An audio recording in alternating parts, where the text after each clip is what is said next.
Oye Pazo, bimeze bite se? Mu cyaro bimeze bite se mwana?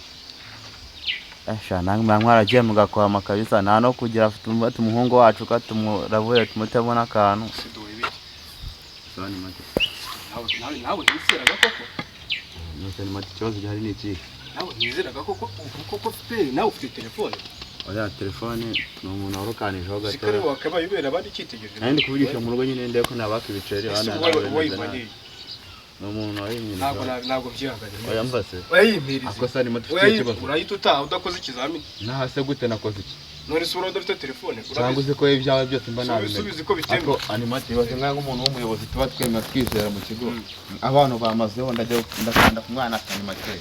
Umwana animati. Nabura na kare ejo narababonye.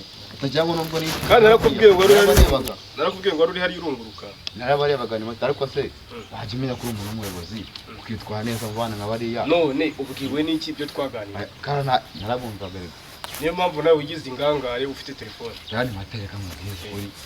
Ibintu by'ibanga nanjye ndi umuhungu. Kana ebana. Agakunda byaga. No mazimiti ndi manga tayi bikora mpamagara mu rugo bakanyereza ibicaye. Uriya Ana uramukunda?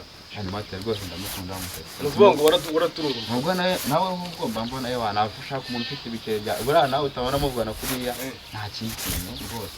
Wa mukobwa washatse umuntu ufite ibicaye. Si ntabwo twavuganaga ku zindi gahunda.